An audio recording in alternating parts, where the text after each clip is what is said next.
And if you've got de-loft on the face, you're really going to be able to compress the ball.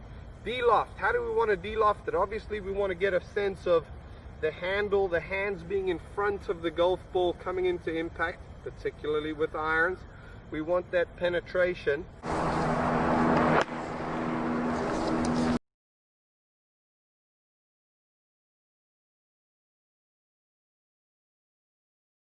This is what we call, watch, this is what we call a flip. Watch your hands, one. That's a flip, okay? This is what we call a hole. Two differences. Any good bunker players that were flippers? Hard to think. So, I mean, It's very difficult for me. I don't know of any. Swing's only 3 feet long from here to here. That's your business area in this game of golf. It's how you arrive here to here.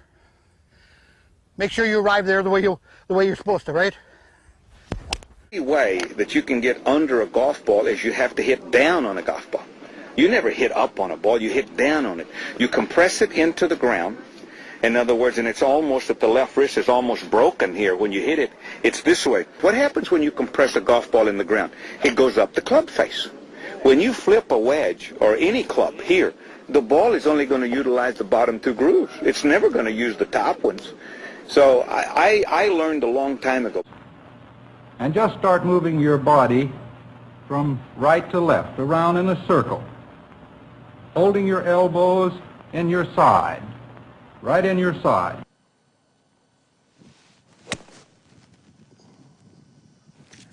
So as you can see there, I went from of half to half. I like to think about halfway back, halfway through.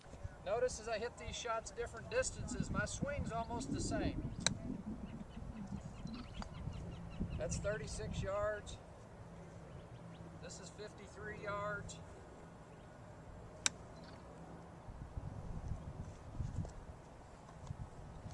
The hands will stay in front of, see it?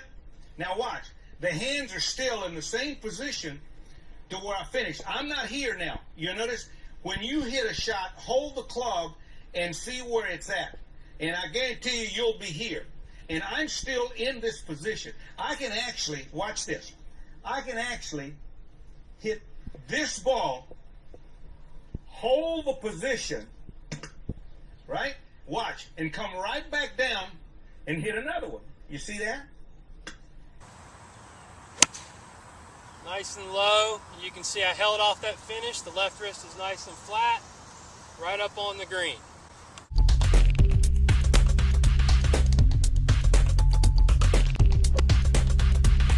You've got to learn to do that to hit a golf ball like that. You just cannot be a good player hitting the ball with this cupped backward left wrist this way.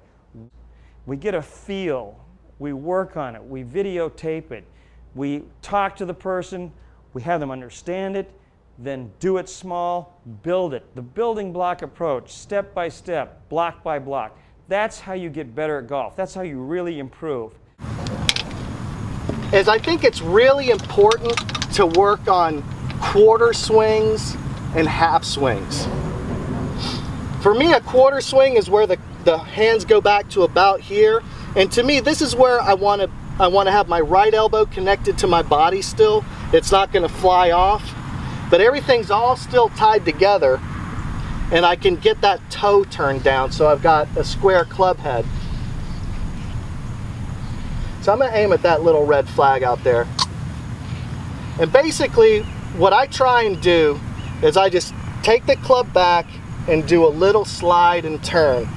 And I want to keep my hands in front of the ball and keep that club face stable.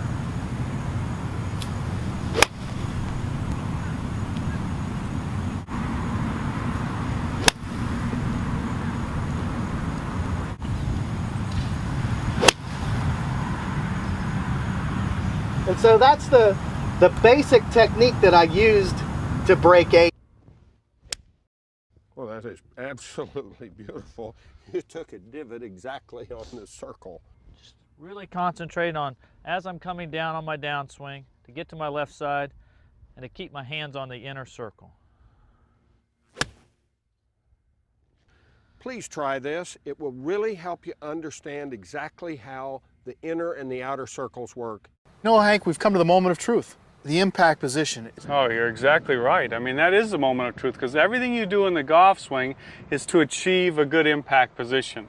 And the most common mistake that amateurs make is when they come into the golf ball, their hands break down and their left wrist cups. It adds loft to the club and gives them a tendency to also keep the club face open. On last August at the World Championship, of which Tiger won, on Saturday afternoon, I think you shot 62 this day, didn't you? Seemed to knock it stiff every time. We had worked very hard on trying to get the left wrist bowed at impact and really bring the trajectory down. Maintain a good angle right here with the shaft. Weight is transferred to the left. We come down to impact.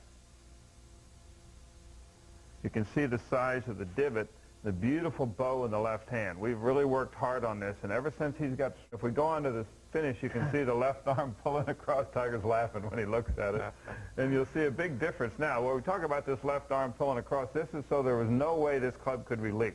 This was just going to put the bow in the left hand and carry it all the way through.